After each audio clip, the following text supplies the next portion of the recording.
sore sahabat Uma dan sahabat Arifa yang senantiasa dimuliakan oleh Allah Subhanahu wa taala. Alhamdulillah, sore hari ini kembali kita bisa bertatap muka dalam acara bincang ringan Islami bersama Ustadz Sohibul Maulana LC. Assalamualaikum Ustadz. Waalaikumsalam warahmatullahi wabarakatuh. Gimana kabarnya Ustadz? Alhamdulillah. Alhamdulillah. Gimana puasanya lancar Ustadz? Alhamdulillah. Baik sahabat Ummah dan sahabat Arifah sekalian, juga Ustadz Sohib, kita ketemu lagi nih Ustadz sore ini, Ya. mengobati rasa rindu yang dirasakan oleh sahabat Ummah dan sahabat Arifah. Jadi kita bincang ringan dulu nih Ustadz Sohib, bicara tentang bicara tentang kondisi hari ini bahwa umat Islam sedang dihadapkan dengan keadaan yang luar biasa fenomenalnya. Artinya tidak hanya terkait masalah corona saja, Ya. tidak hanya terkait masalah pandemik saja, COVID-19. Jadi bicara COVID-19, insya Allah berdasarkan pemberitaan atau informasi-informasi dari para pakar nih Ustaz, dari para pakar kesehatan dan lain sebagainya, baik di dunia maupun di Indonesia khususnya, yang paling tidak sudah bisa memprediksi apabila masyarakat bisa melaksanakan protokol penanggulangan pencegahan penularannya dengan PSBB, disiplin, ada physical distancing, ada menggunakan masker. Kembali Ustaz, terkait masalah tadi bahwa apabila kita bicara masalah virus corona hari ini, jadi tadi seperti yang disampaikan bahwa para pakar atau para ahli kesehatan sudah bisa memprediksi bahwa insya Allah di bulan Mei atau paling tidak bulan Juni gitu kan, pandemik ini di Indonesia akan segera berakhir. Amin, insya Allah. Nah, hanya persoalannya itu adalah lebih kepada dampak, karena dampaknya tidak bisa diselesaikan atau bisa jadi mungkin tidak selesai dalam hanya 1 bulan. Iya. Bisa jadi kalau dampak lebih panjang. Kan pernah dibahas ya, kalau yang positif 11.000 sekarang ya. Tapi yang kena dampak dari coronanya sekian juta kan gitu. Makanya untuk meminimalisasi dampak, nah kita sebagai orang Muslim nih, kita sebagai umat Islam, ya. Bagaimana kita memiliki pola pikir yang cerdas. Ya. Bagaimana kita bisa menghadirkan mindset yang cerdas, mindset yang baik, sehingga dalam mengantisipasi dampak atau meminimalisasi dampak itu sendiri, paling tidak bisa memberikan kontribusi yang maksimal kepada masyarakat dengan mindset yang memang ideal barangkali. Betul. Kurang lebih seperti itu Ustaz. Jadi kalau misalkan memang gimana kalau hari ini kita bicara masalah sejauh mana kita bisa membangun atau menciptakan mindset seorang muslim di zaman now nih. Iya. Nah, bicara zaman now ini tidak hanya bicara zaman hari ini, tapi bicara bagaimana dengan kondisi hari ini. Kurang lebih seperti itu Ustaz. Nah, jadi mungkin nanti Ustaz bisa menyampaikan, bisa memberikan paparannya sedikit kepada sahabat Ummah dan sahabat Arifah, seperti apa mindset yang harus diciptakan oleh seorang muslim di zaman now dalam rangka menghadapi berbagai macam kendala atau berbagai macam persoalan yang hari ini dilanda atau dirasakan oleh umat manusia di dunia dan khususnya kita sebagai orang Islam. Mangga Ustaz, dipersilakan. Bismillahirrahmanirrahim. Assalamualaikum warahmatullahi wabarakatuh. Waalaikumsalam warahmatullahi wabarakatuh. Alhamdulillah, wassalatu wassalamu ala rasulillah wa ala alihi wa sahbihi wa mawala. Amma ba'du, rabbi syrah li sadri wa yassir li amri wahlul 'uqdatam min lisani yafqahu qawli. Baik, tema kita pada kesempatan ini adalah mengenai mindset muslim zaman now ya. Kalau kita berbicara mindset muslim zaman now, kita mungkin terlebih dahulu kita paparkan dulu apa itu mindset. Mindset itu adalah pola pikir. Ya. Pola pikir adalah sesuatu yang diyakini. Karena begini, manusia itu ketika melakukan sesuatu, dia tidak akan terlepas dari apa yang dipikirkannya. Oke. Dia pasti melakukan sesuatu yang menurutnya baik, menurutnya benar, dan dia tidak akan mungkin melakukan sesuatu yang tidak diyakini oleh dirinya. Oke. Ketika seseorang memutuskan untuk melakukan misalkan pencurian, misalkan ya, Hmm.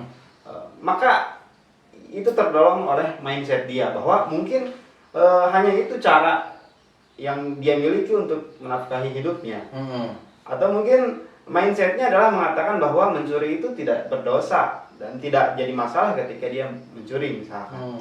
Maka mindset ini menjadi tolak ukur bagi proses yang terjadi. Oke. Maka umat Islam ini khususnya orang yang hidup pada zaman sekarang ini perlu menggali kembali apa sih mindset yang harus dimiliki oleh seorang muslim. Oke. Sehingga kemudian mindset tersebut bisa diterapkan dalam kehidupan sehari-hari. Ya. Nah, Betul. ketika kita berbicara tentang mindset, dari mana kemudian sumber mindset atau pola pikir yang harus dibangun oleh umat Islamnya?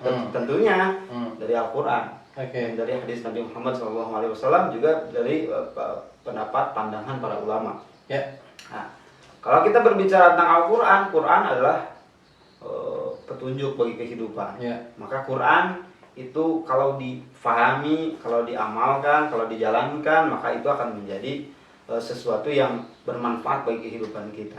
Nah, kita bisa menggali beberapa hal, banyak hal bisa kita gali dari Al-Quran. Bagaimana Quran itu menjadi landasan kehidupan kita, menjadi landasan hidup mindset seorang muslim. Nah, paling tidak di sini saya memaparkan 4 hal yang perlu diperhatikan, yang perlu menjadi mindset kehidupan kita, perlu menjadi landasan berpikir kita sebagai umat Islam. Pertama, bahwa umat Islam pada zaman sekarang ini, khususnya para kaula muda, para kaum milenial, itu harus senantiasa mencari ilmu. Jangan cukup dengan ilmu yang dimiliki. Ya. Karena ilmu inilah yang kemudian akan menuntun kita kepada kemajuan. Oke.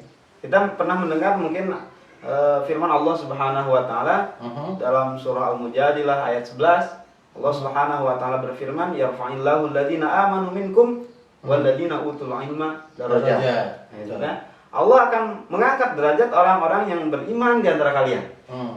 Dan akan mengangkat orang yang punya ilmu.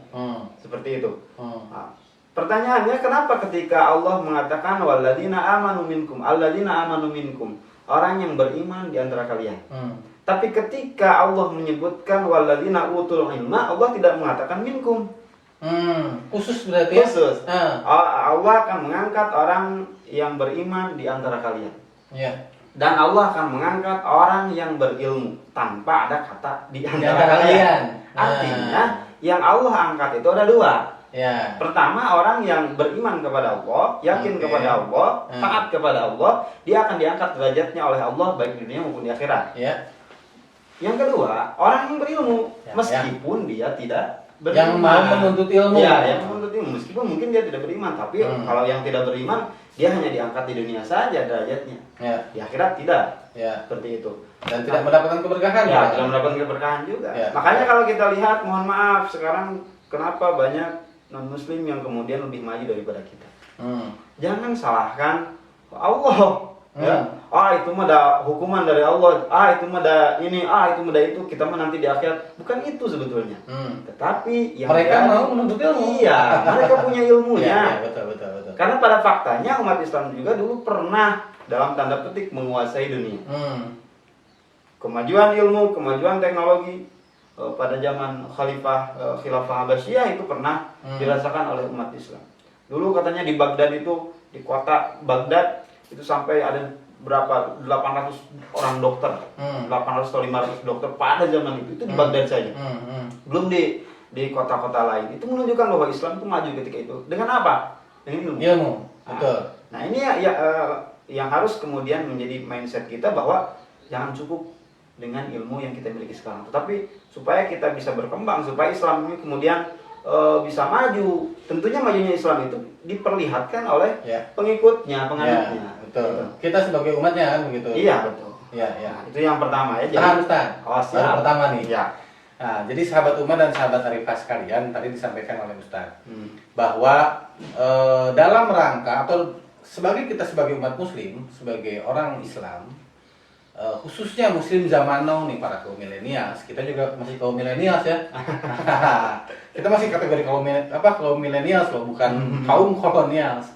Jadi kaum milenials, khususnya milenials muslim, itu paling tidak diharapkan punya empat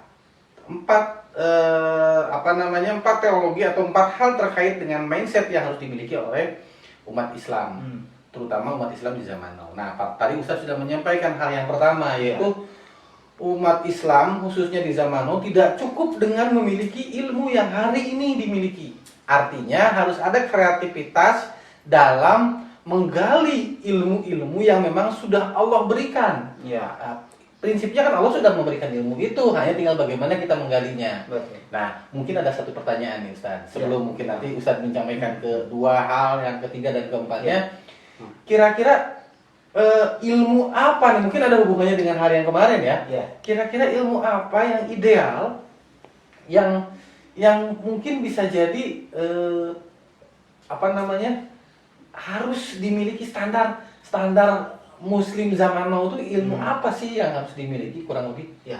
Kira-kira gimana Ustaz? Jadi begini, para ulama membahas tentang ilmu, klasifikasi apa saja sih ilmu yang dilihat dari segi hukumnya. Oke. Ilmu itu katanya kebagi 3. Pertama ada ilmu yang disebut dengan ilmu aini. Ilmu aini. Aini itu fardu ain. Oh ya. Ilmu yang fardu ain itu adalah ilmu Berlaku untuk semua orang. Ya, berlaku untuk semua orang. Ini hukumnya wajib, tidak boleh tidak. Betul. Dicarinya itu wajib. Tidak boleh kemudian ada yang tidak, selagi dia mengaku Islam, mengaku Muslim, mengaku mukmin, maka dia harus mempelajari ilmu ini. Apa itu ilmu ini? Ilmu tentang mengenal Allah Subhanahu wa taala. Oh, iya. Kedua, ilmu tentang bagaimana cara beribadah kepada Allah Subhanahu wa taala. Iya. Yang ketiga, ilmu tentang akhlak. Ya, akhlak akhlak kepada Allah. Gitu. Jadi ilmu tentang dasar-dasar agama. Bisa kita simpulkan seperti itu. Ini wajib kita ketahui. Kenapa? Karena apapun status seseorang, apakah dia pengusaha, apakah dia dokter, apakah dia arsitek ataupun apapun, ketika dia muslim, maka dia terkena kewajiban untuk iman kepada Allah. Pertanyaannya, bagaimana dia bisa beriman kepada Allah kalau dia tidak kenal dengan Allah? Harus menguatkan akidah. Ya, gitu. Dia akan sholat. Bagaimana dia akan sholat beribadah kepada Allah ketika dia tidak tahu tentang ilmu sholat? Betul. Maka inilah ilmu ain. Yang kedua ada yang disebut dengan ilmu kifayah. Nah, ada ilmu yang disebut dengan fardu kifayah. Apa itu fardu kifayah? Ilmu fardu kifayah itu adalah ilmu yang status mencarinya itu adalah fardu kifayah, tidak sewajib yang tadi. Kalau fardu kifayah, ada satu yang melaksanakan maka gugur semua kewajiban. Tapi kalau sampai tidak ada sama sekali, maka berdosa semua. Iya. Gitu. Selama ini mungkin dicontohkan bahwa fardu kifayah itu ilmu mengurusi jenazah, gitu ya. Iya. Ilmu tentang memandikan jenazah, terus ilmu tentang apa gitu ya, sesuatu yang bersifat jenazah gitu. Tapi kalau saya pribadi melihat bukan cuma itu. Ya, ilmu kedokteran barangkali Ilmu bisa. kedokteran juga sama, itu fardu kifayah. Artinya, kalau sama sekali umat Islam tidak ada yang jadi dokter, ini terbayang akhirnya yang sekarang hari ini menderita atau terpapar virus juga kalau tidak ada umat Islam yang menjadi dokter. Iya. Siapa nanti yang akan mengobati? Nah, makanya harus belajar juga ilmu kedokteran. Gitu. Ilmu ekonomi juga. Ilmu ekonomi. Ada ekonomi syariah dan lain sebagainya. Jadi matematika juga sama kemarin. Itu fardu kifayah.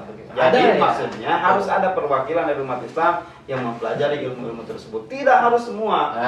Maka al-mu'minuna liyanfiru kaffah. Falaula nafaru min kulli firqatin minhum ta'ifatul yatafaqahu fid din. Oke. Waliyunziru qaumahum idza raja'u ilaihim la'allahum yahdharun. Seperti itu kata Allah. Umat Islam itu jangan semuanya pergi ke medan perang. Ya. Umat Islam itu jangan semuanya pergi. Jangan semua berjihad di jalan Allah. Betul. Harus ada katanya salah seorang di antara mereka yang tafaqquh fid din. Ya. Yang apa? Yang memperdalam agama supaya mereka bisa kembali kepada kaumnya kemudian mengingatkan kaum. Itu kifayah ya. Betul. Termasuk belajar ilmu hadis, ilmu dan lain-lain. Ada yang ketiga, ilmu yang sifatnya sunnah. Sunnah itu seperti apa? Ketika kita mempelajari ilmu tentang ibadah-ibadah sunnah, amaliyah sunnah. Kita perdalam itu. Ketika kita belajar sholat nih, kita tahu fardunya, apa yang batalkan, apa yang. Tapi kemudian kita mau menggali hikmah di balik sholat itu seperti apa, itu hukumnya sunnah. Oke, luar biasa. Penjelasannya sangat detail sekali sahabat Umar dan sahabat Arifah. Jadi kalau disampaikan barusan oleh Ustadz bahwa umat Islam itu yang zaman now itu tidak cukup hanya mempelajari atau mendalami ilmu yang hari ini memang dimiliki, tapi paling tidak bagaimana kita menggali lebih dalam lagi. Betul. Salah satu contohnya diharapkan ketika memang sekarang kita bicara COVID lagi nih, karena lagi musim nih, ya lagi tren, lagi musim. Nah, ketika kita bicara COVID, salah satunya, bukan salah satunya barangkali ya, ada beberapa indikasi yang memang menganggap bahwa COVID itu selesai dengan vaksin. Nah, tapi juga sekarang ada yang mulai sudah menggali nih pengobatannya dengan menggunakan plasma darah dari pasien yang pernah terpapar yang sekarang sudah negatif atau sudah sembuh. Nah, semoga apa yang sedang dilakukan oleh mereka diantaranya adalah para ilmuwan muslim yang sedang mendalami hal tersebut, sehingga mungkin kita juga merasa bangga barangkali Ustaz, kurang lebih seperti itu. Nah, yang kedua apa lagi Ustaz selain menuntut ilmu? Tadi pertama bahwa mindset seorang muslim itu adalah dia harus haus ilmu, tidak boleh cukup dengan ilmu yang dimilikinya. Yang kedua adalah ketika sudah punya ilmu berarti dia akan bekerja, akan berkarya. Pedoman yang diberikan oleh Quran ketika kita yang ingin berkarya, ingin bekerja, itu kita harus mengutamakan karya terlebih dahulu. Jangan kemudian kita itu terlalu materialistis. Acan-acan sudah matre, belum apa-apa, belum ada karyanya, kemudian sudah mematok harga. Nah, ya kejadian kemarin tuh ada di sana, bukan di Indonesia, di luar negeri itu mah. Ada salah satu mahasiswa yang lulusan kampus luar negeri, bukan di Indonesia, di sana. Ya. Luar negeri. Jadi kan kalau di dalam Al-Quran, di dalam surah Taubah itu disebutkan wa qul ya'malu fasayarallahu amalakum wa rasuluhu wal mu'minun. Bekerjalah dulu lah. Berkarya aja dulu. Nanti Allah melihat. Nanti Rasul melihat, gitu. Konteksnya pada zaman dulu ya. Allah melihat, Rasul melihat, orang-orang mukmin juga melihat nanti karya kita itu seperti apa. Dua lah ya nama. Dua aja dulu. Dua aja seperti kita ini dulu gitu saja.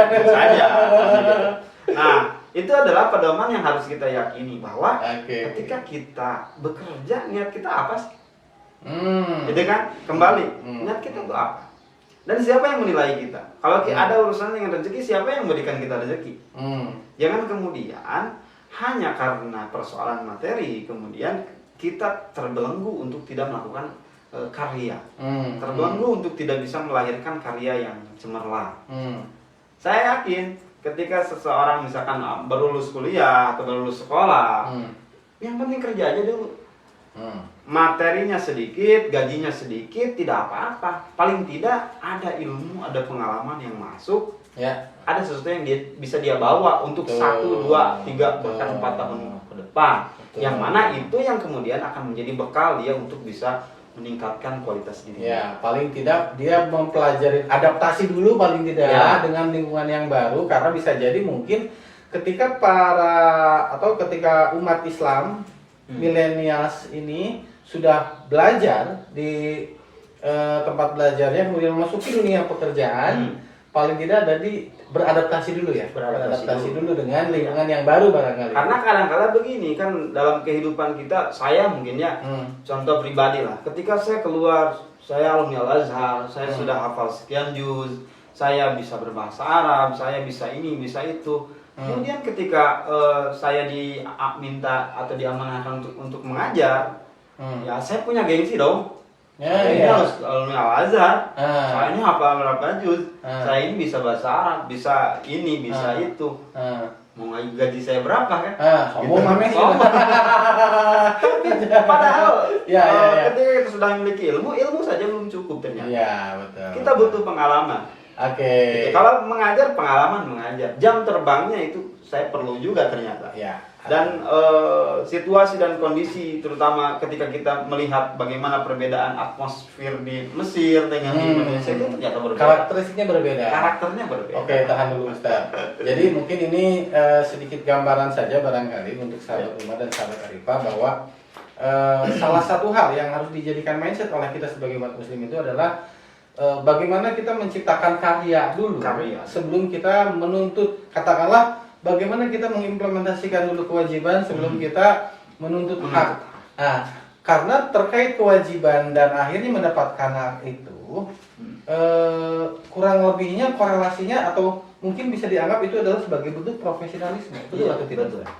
Nah, kira-kira dalam agama Islam ada atau tidak ayat yang menekankan terkait bahwa kita tuh harus profesional dalam khususnya dalam bekerja, barangkali Ustaz? Kalau profesionalisme dalam bekerja itu kan diatur dalam perjanjian MOU ya. Pasti di sana akan tercantum bahwa ketika saya menjadi seorang pegawai, ketika menjadi kita menjadi katakanlah seorang partner karyawan ya, maka dia ada terikat dengan aturan. Dan Islam sangat kemudian memahami betul bahwa manusia ini rentan untuk tidak menepati janjinya.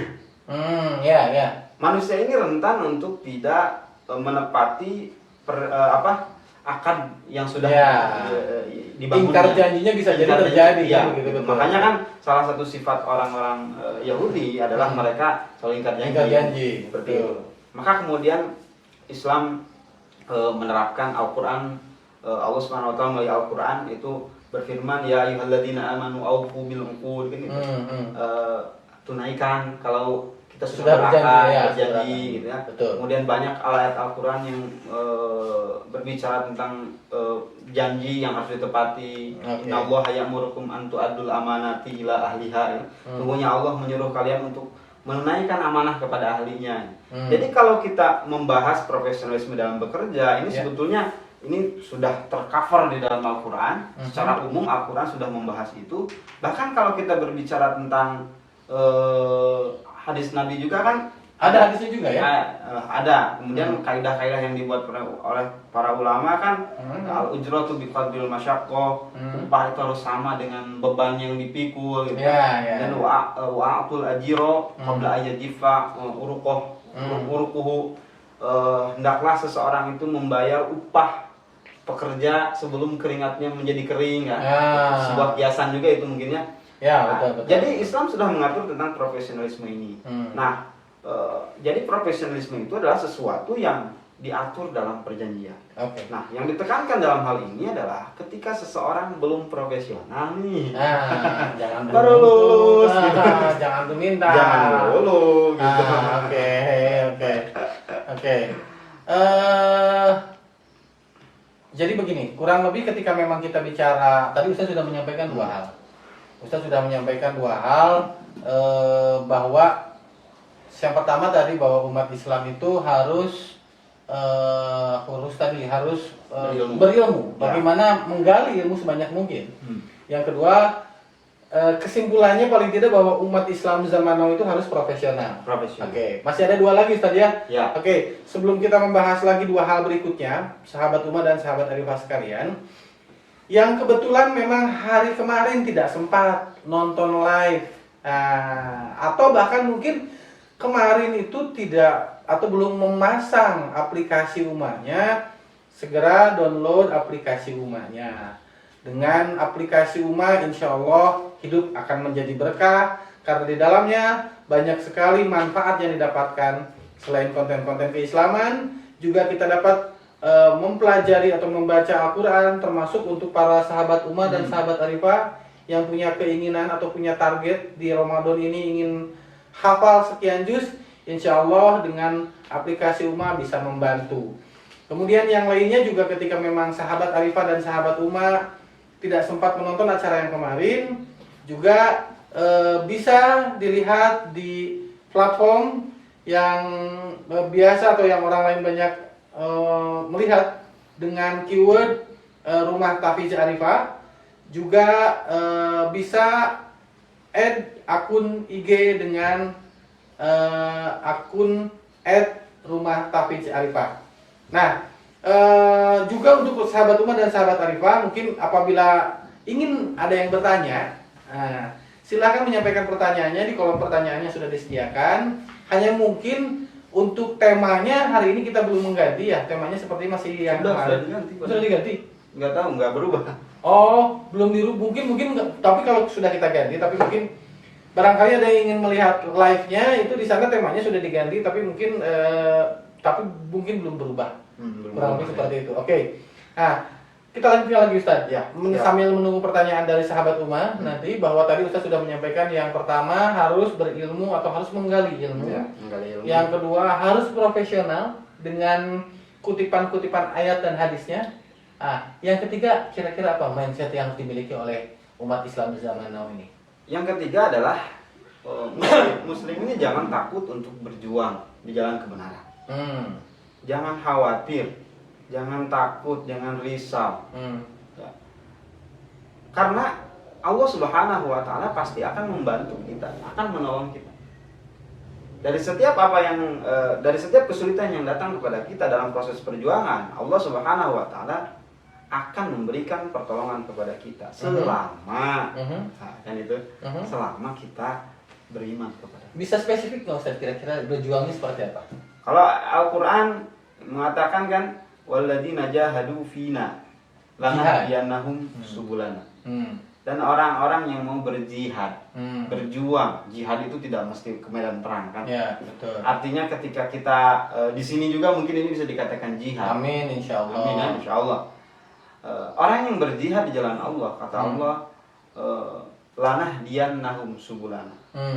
Niscaya kami akan menghidayahkan kepada mereka subulana, jalan-jalan kami. Bukan jalan doang, tapi jamak bermakna banyak. Jalan-jalan kami. Oh, gitu ya. Artinya banyak jalan yang akan Allah berikan kepada orang yang mau berjihad. Jalan atau pintu ya? Ya. Ya, ada 9 pintu mungkin 9, mungkin berapa pintu. Banyak pintu pertolongan Allah yang akan diberikan kepada orang-orang yang bisa, mau tidak 9 ya, tidak sampai 9. Atau bisa jadi lebih dari 9. Bisa jadi lebih. Ya, betul. Seperti itu. Nah, ini yang harus kemudian diyakini oleh kita bersama ya, bahwa ketika kita berniat untuk melakukan sesuatu kebaikan tadi, ketika kita ingin menciptakan karya, karyanya baik, tidak melanggar agama, bahkan justru untuk membantu umat, jangan takut. Allah Subhanahu wa taala akan menolong kita dengan caranya.